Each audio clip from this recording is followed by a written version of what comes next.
जी साहब जी, मैं फाखरा बोल रही हूँ। काम हो गया है, मैं फ्लैट से निकल रही हूँ। अब क्या करना है? ठीक है साहब जी, मैं आती हूँ।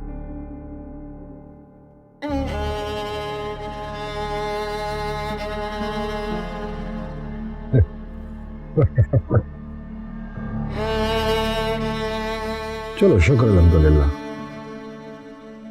किसी को कोई शक तो नहीं हुआ ना?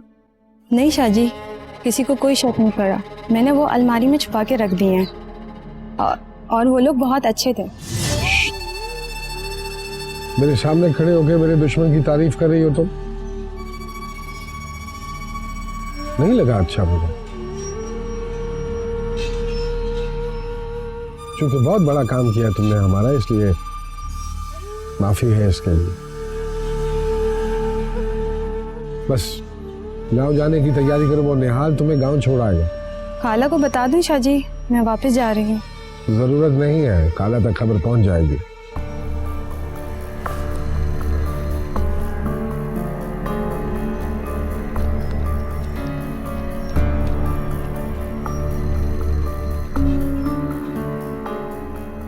रख लो, तनख्वाह है तुम्हारी।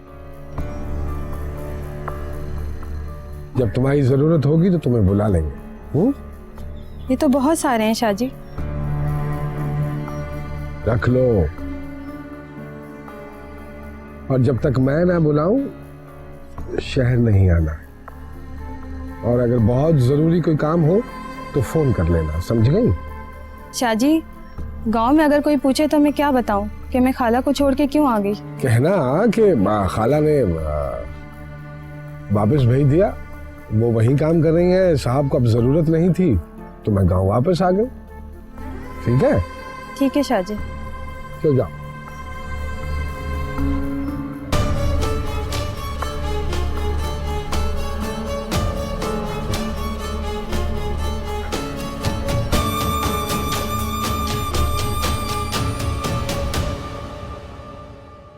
अरे मुझे लगता है तुम मुझसे कुछ छुपा रहे हो। छुपा रहा हूं?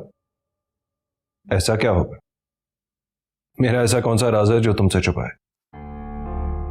पता नहीं, कोई तो ऐसा राज है जो तुम मुझे बताना नहीं चाह रहे।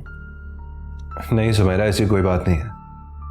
तुम मेरी बहुत अच्छी दोस्त हो, तुमसे हर बात शेयर करता हूं मैं चाय बनाती हूँ तुम्हारे लिए।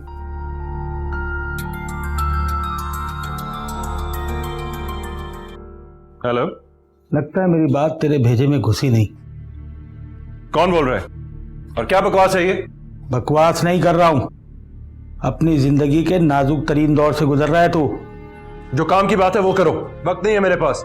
आखिरी बार समझा रहा हूं, किसी को टपका देना मेरे लिए कोई बड़ी बात नहीं है, पर तेरी मौत तेरे खानदान और तेरे घर वालों के लिए शायद बड़ी बात हो। बेहतर है लगाम डाल दे, अपने जज्बात पर भी और अपने कलम पर भी, वरना तैयार रहे, किसी भी दिन तेरी ऊपर की फ्लाइट ओके कर लूंगा मैं। तुम? Hello hello. क्या हुआ? कौन था? मुझे लगता है वही शख्स था जिसने मुझे पहली दफा भी धमकी दी थी। उफ, ये क्या नई मुश्किल खड़ी हो गई है।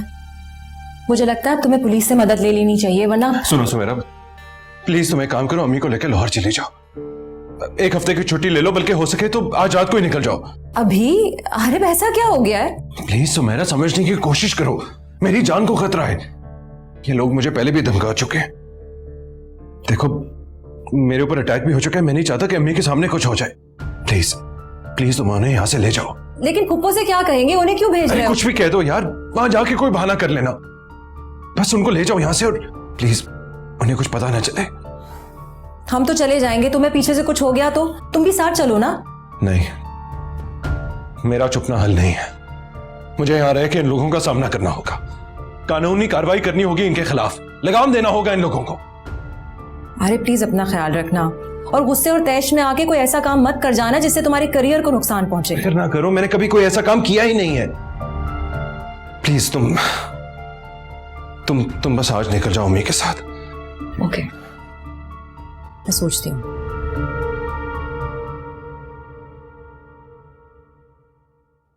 अस्सलाम वालेकुम। वालेकुम अस्सलाम जनाब, कैसे मिजाज है? बस बिल्कुल ठीक माशाल्लाह, आप तो बिल्कुल ठीक लग रहे हैं मुझे, बिस्तर से भी उठ गए हैं।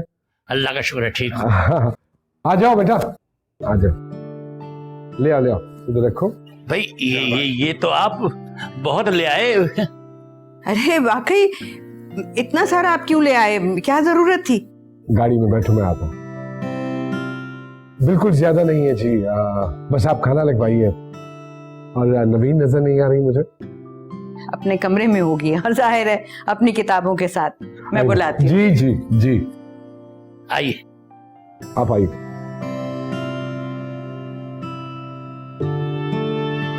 बेटा तुमने बहुत तकल्लुफ किया। तकल्लुफ कैसा जी, मैं तो बस आप लोगों को यही यकीन दिलाना चाहता हूँ कि मैं सच में आप लोगों से बेपनाह मोहब्बत करने लगा हूँ। अच्छी बातें करते हो बेटा, हम तुम्हारे खुलूस और मोहब्बत पर शक करेंगे क्या?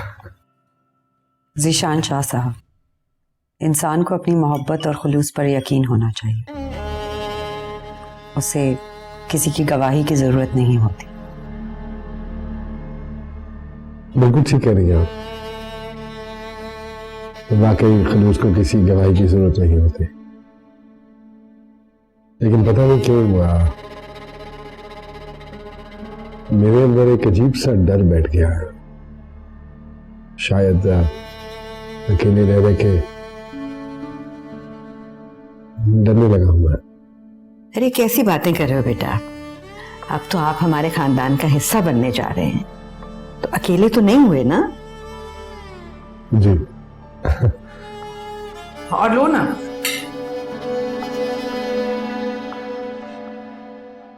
खाने के बाद अगर अच्छी सी ग्रीन टी मिल जाए तो वो फिर खुशी मुकम्मल हो जाती है। हाँ, क्यों नहीं है, मैं बना के ला।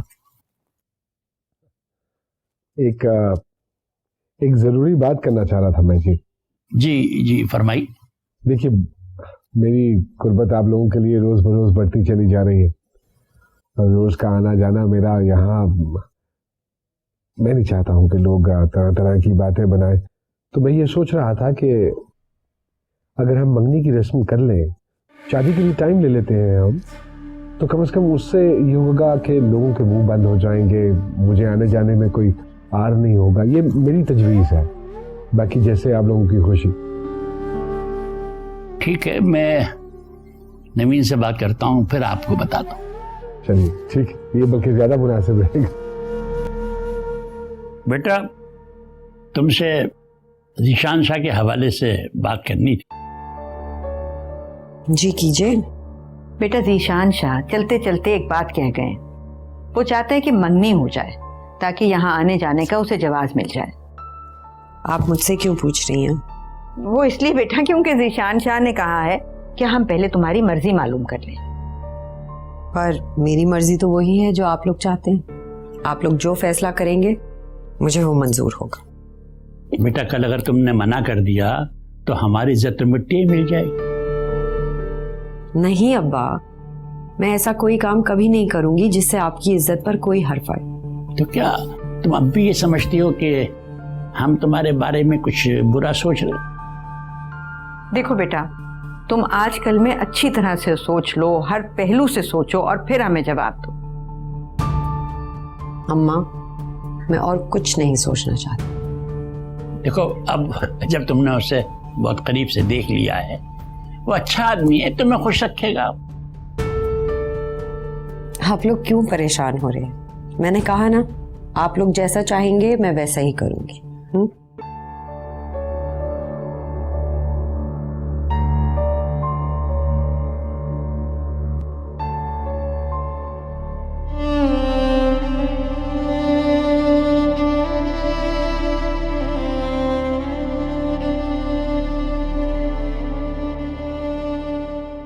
ठीक है, जब उसने कह दिया कि जैसे आपकी मर्जी, तो अब क्यों जबरदस्ती कर रही हो? तुम उसे पहले समझा रही थी, अब जब वो राजी हो गई तो तुम शक कर रही हो।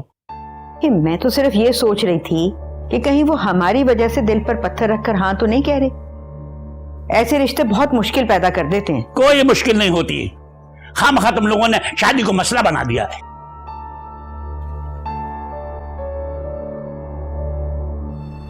आपके इलाके में कुछ लोग हैं जो माशरती जराइम में मुलविस हैं।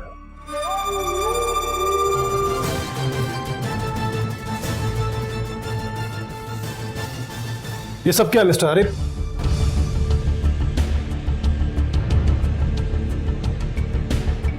हाँ काटो FIR। 2-4 दिन रखो इसको अंदर, जब तक इसकी शोहरत इसकी बदनामी में तब्दील ना हो जाए। मेरा बच्चा किन मुश्किलात में घिरा हुआ है। मन प्यासा यहाँ जिंदगी प्यास है, मन प्यासा यहाँ जिंदगी प्यास है। मुझे कुछ समझ नहीं आ रही मैं क्या करूं। कम ऑन नवीन, ये सब कुछ इतना मुश्किल भी नहीं है। तुमने मेरी सिफारिश की है ना? नहीं, वैसे भी तुम्हारे कलम को मेरी सिफारिश की जरूरत नहीं है। कभी कभी हमें औकात से बढ़कर इज्जत मिल जाती। तुम सिर्फ ये क्यों नहीं सोचती कि तुम्हारे कलम को रास्ता मिल रहा है मंजिल तक पहुंचने का? उसको जाने दो, अपने कलम का रास्ता खुद मत रोको नवीन। ये सफर बहुत मुश्किल है और ऐसे तन्हा नहीं तय कर सकूंगी। तुम अकेली नहीं हो, मैं पल पल तुम्हारे साथ हूं। और कहीं तुमने साथ छोड़ दिया तो? नवीन, बिछड़ने का अंदेशा वहां होता है जहां मंजिल अलग हो, तो यकीनन रास्ते भी जुदा हो ही जाते हैं। लेकिन जहां मंजिल एक हो वहां बिछड़ने का सवाल पैदा ही नहीं होता। हम दोनों इकट्ठे ही काम करेंगे। फिर कुछ सोचा जा सकता है। वैसे मैंने देखा है तुम मुझे बहुत ओवर एस्टिमेट करते हो। ये फैसले तुम वक्त पे क्यों नहीं छोड़ देती? अगर तुम्हारे कलाम में ताकत है तो लोग खुद ब खुद तुम्हारा साथ देंगे। इस वक्त मेरी नजर मंजिल पे है, रास्ते पे नहीं, और तुम्हें रास्ता मिल रहा है।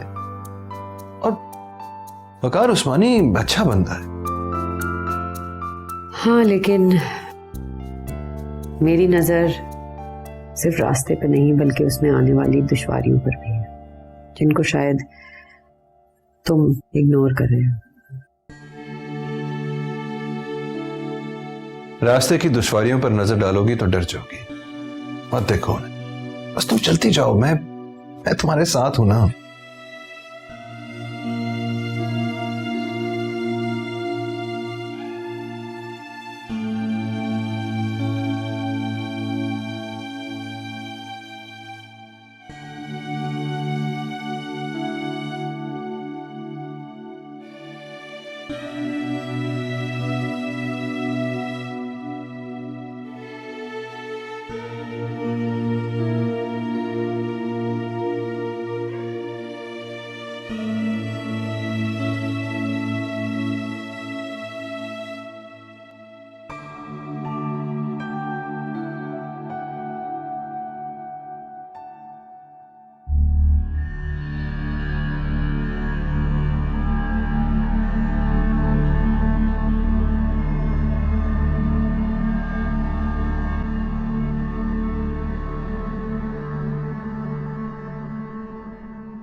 इस हफ्ते तुमने 3 छुट्टियां की हैं, खैरियत? सर कुछ डोमेस्टिक प्रॉब्लम थी और HM साहब को इन्फॉर्म भी कर दिया था मैंने।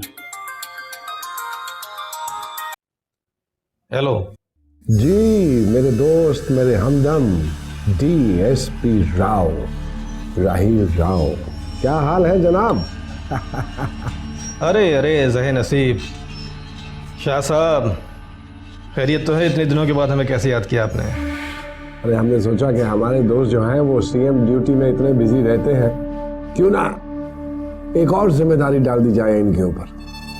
जी जी, हुक्म कीजिए।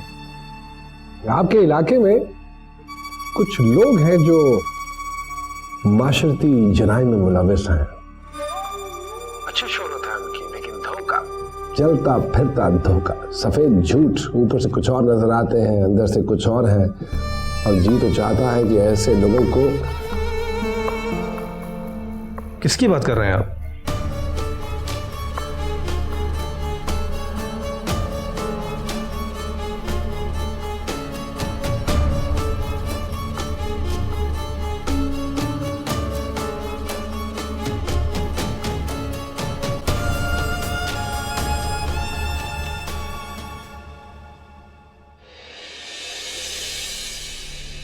जी?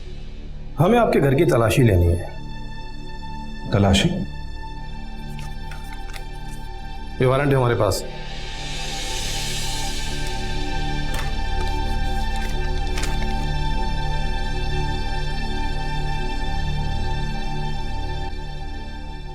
जी, तलाशी ले सकते हैं आप। थैंक्स।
ये सब क्या मिस्टर आरिफ? मुझे नहीं पता ये सब चीजें मेरे घर में कहां से आई हैं। हमें इत्तला मिली थी कि तुम शहर के बड़े लोगों को शराब सप्लाई करते हो और मनशियात भी इस्तेमाल करते हो, और हाँ, अपने ख़ास लोगों तक भी पहुंचाते हो। क्या? और आपके खिलाफ तो ये इल्ज़ाम भी है कि बड़ी रकम लेने के बाद आप चंद बड़े सियासतदानों के खिलाफ कॉलम और आर्टिकल भी लिखते हो, जो कि आपकी वतन दुश्मनी की तरफ इशारा करते हैं। सारे फैसले आपने खुद ही करने हैं, मुझे कुछ बोलने का मौका भी देंगे? आपके घर से शराब और चरस बरामद हुई है, लिहाजा आपको पुलिस स्टेशन चलना होगा हमारे साथ। लेकिन मैं नहीं जानता ये चीजें कहां से आई हैं मेरे घर में। सब पता चल जाएगा। ले चलो।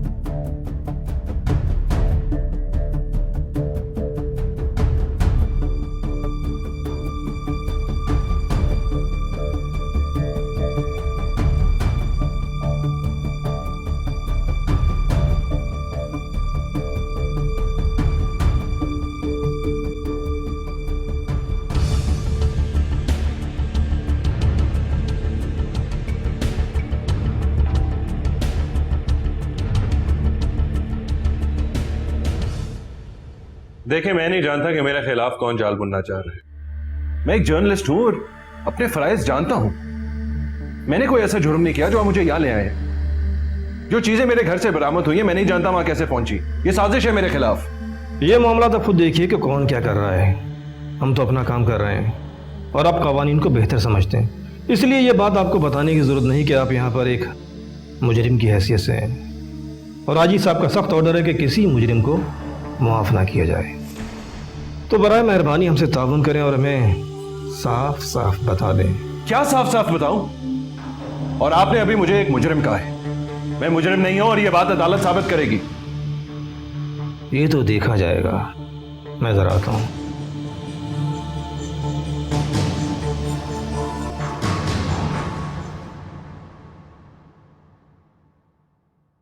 कोर्ट जाने की बात कर रहा है। हाँ हाँ, काटो FIR। 2-4 दिन रखो इसको अंदर, जब तक इसकी शोहरत इसकी बदनामी में तब्दील ना हो जाए। जो जी चाहता है करो, लेकिन हाथ बचा कर। बेफिक्र है जनाब, मैं अच्छी तरह जानता हूं कि शरीफ आदमियों को कैसे समझा जाता है।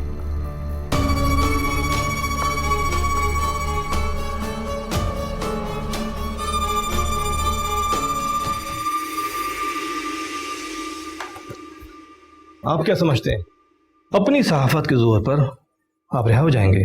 आप क्या समझते हैं आप मुझे इस तरह टॉर्चर कर सकते हैं? अभी मैं आपको फोन पे बताता हूँ कि किससे मैं बात कर। मिस्टर आरिफ, आपको अभी किसी से बात करने की इजाजत नहीं है। इंस्पेक्टर साहब, मैं एक जर्नलिस्ट हूं।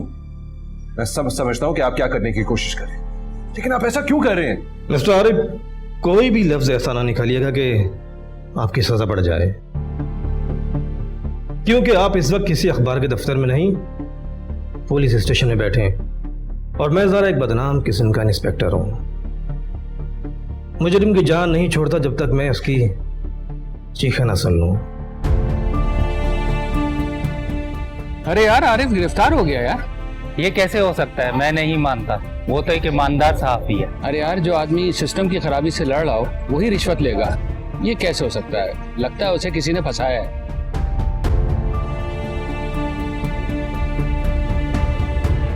क्या?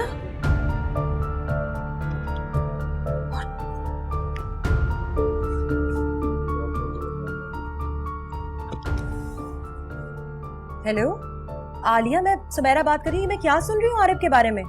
हाँ, तुमने बिल्कुल ठीक सुना है। किसी ने उसे फंसा दिया है। उसके घर पे शराब और मंशियात रखकर पैसे लेकर आर्टिकल लिखने का भी इल्जाम है। ये तो बिल्कुल बकवास बात है, ऐसा तो वो कर ही नहीं सकता।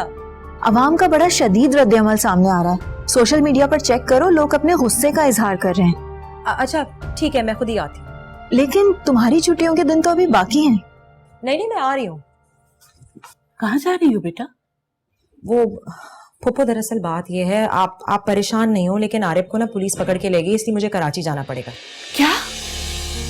पुलिस पकड़ कर ले गई? कैसी गलतफहमी? आप परेशान ना हो, मैं वहां जाके देखती हूँ और आपको फोन पे भी सब तफसील से बता दूंगी। मेरा बच्चा किन मुश्किलात में घिरा हुआ है, ना जाने कितने दुख है उसके नसीब में। फुप्पो, आप टेंशन ना लेना। जिन लोगों के खिलाफ आरिफ लिख रहा है, उन्होंने साजिश के तहत उससे फंसाया है। मैं जाके देखती हूँ, आप टेंशन ना ले। इतनी अंधेर थोड़ी है कि कोई कुछ भी करे। ठीक है, चलें, खुदा हाफिज। खुदा हाफिज। या अल्लाह, मेरे बच्चे पे रहम करना। किन मुश्किलात में गिर गया मेरा बच्चा।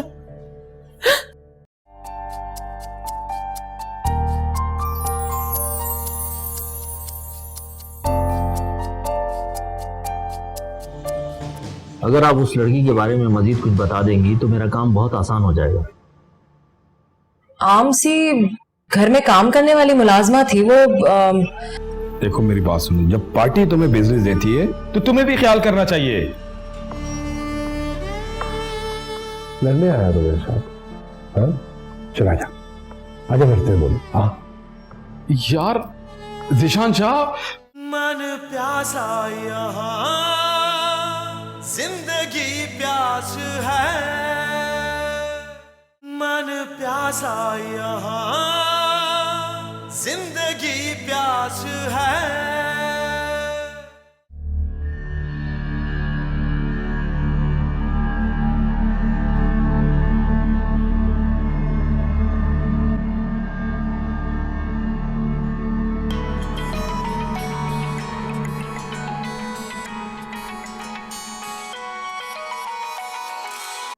हेलो, मुबारक हो ज़ीशान शाह साहब, नवीन ने मंगनी के लिए आमादगी जाहिर कर दी है।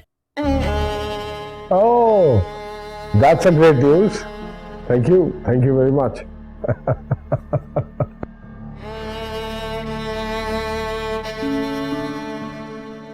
अब मजा आएगा, अब मजा आएगा।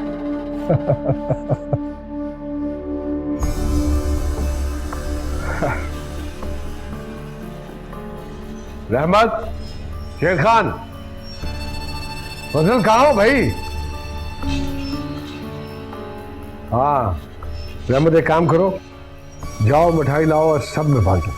साहब जी, ये किस खुशी में? मंगनी हो रही है हमारी इस घर में, इस घर की मालकिन आ रही है, तो मिठाइयां तो बनती है ना। कैसे हो? और बेगम की तबीयत कैसी है?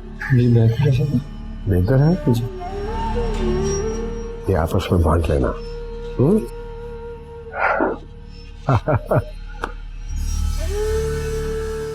ऐसा मूड तो मैंने साहब का कभी नहीं देखा। काश के साहब जी का मूड ऐसे ही हमेशा रहे। अरे पागल, साहब लोगों का मूड ना मौसम की तरह होता है, वो कभी जाड़ा तो कभी गर्मी। चल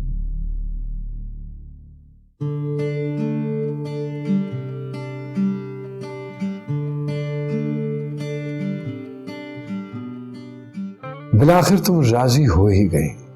तुमने बहुत इम्तिहान लिया है मेरा, बहुत सताया है मुझे, लेकिन अब तुम मेरे मुकम्मल इख्तियार में आने वाली हो। मैं आज तक वो दिन नहीं भूला जब धुतकारा था तुमने मुझे।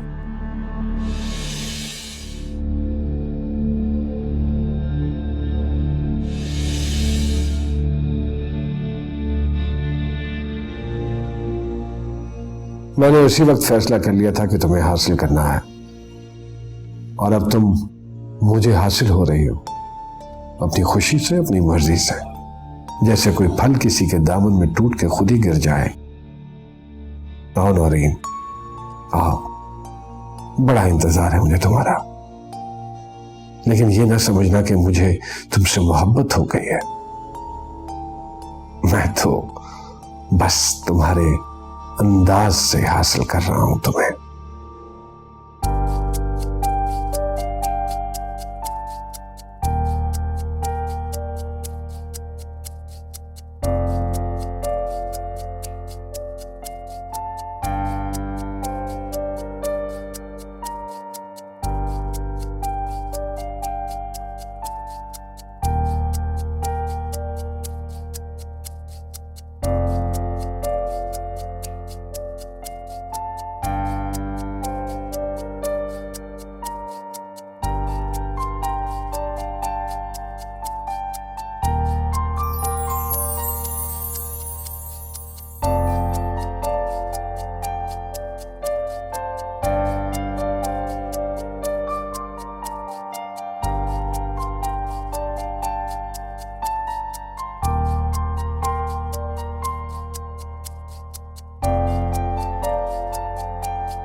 इंस्पेक्टर साहब, मैंने आपको पहले बताया तो है कि किसी ने उस मुलाजमा के जरिए वहां चीजें रखवाई हैं। अच्छा, तो लड़की कहाँ है? कहाँ गायब हो गई? वो आरिफ की वालदा दूसरे शहर जा रही थी, तो जाने से पहले उन्होंने लड़की को नौकरी से निकाल दिया था। आरिफ नहीं चाहता था कि घर में वो लड़की अकेले उसके साथ रहे। देखिए सुनैना साहिबा, आपकी इन बातों पर तो यकीन किया जा सकता है कि आरिफ के खिलाफ साजिश हो रही है, मगर मैं यकीन न करने पे मजबूर हूँ कि मैं सबूत आरिफ के घर से निकले हैं और तफ्तीश अभी जारी है। अगर आप उस लड़की के बारे में मजीद कुछ बता देंगी तो मेरा काम बहुत आसान हो जाएगा। आम सी घर में काम करने वाली मुलाजमा थी, वो काम की तलाश में आई थी, तो आरिफ ने घर पे रख लिया काम पे। मुझे बहुत हैरत है कि आरिफ साहब ने एक अजनबी लड़की को घर पे मुलाजमा कैसे रख लिया बगैर छानबीन किए। जबकि आप भी अच्छी तरह जानती हैं कि आरिफ साहब कितना हसास काम करते हैं। उस लड़की का मिलना बहुत जरूरी है। वो लड़की मिल जाएगी तो केस 1 घंटे में सॉल्व हो जाएगा। ओके, वेट करो, बता रहा हूं मैं। निशान साहब क्या चक्कर चल रहा है यार? कौन सा चक्कर? सच सच बताओ, ये काम तुम्हारा है ना?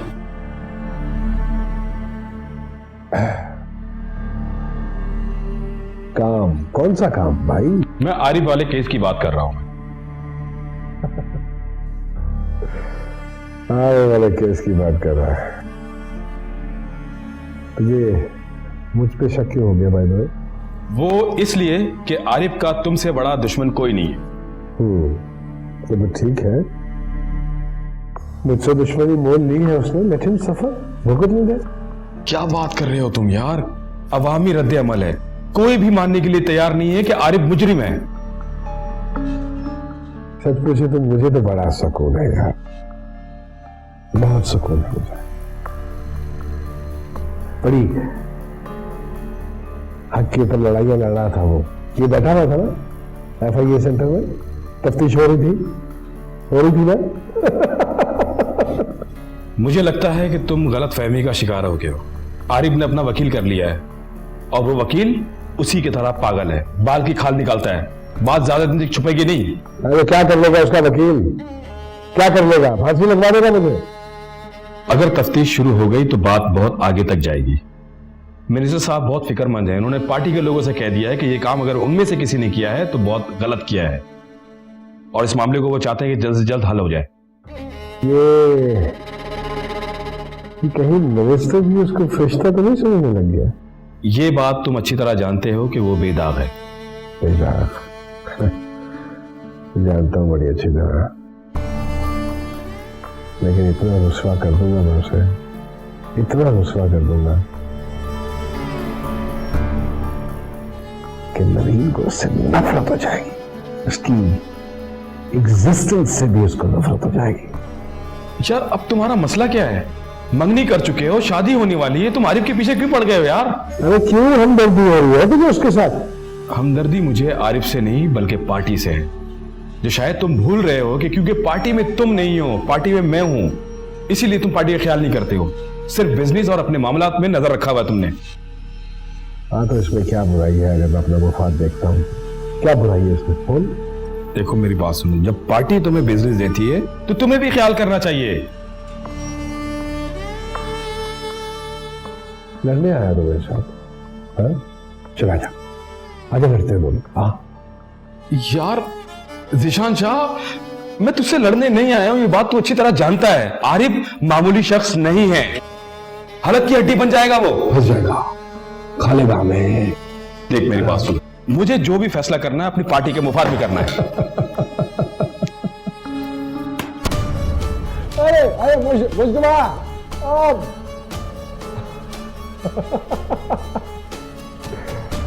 What a friend you are.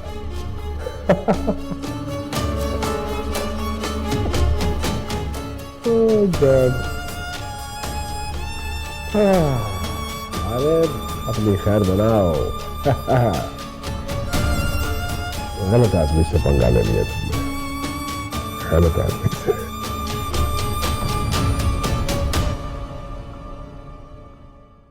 मन प्यासा यहाँ जिंदगी प्यास है, आपसे रिश्ता है प्यार का।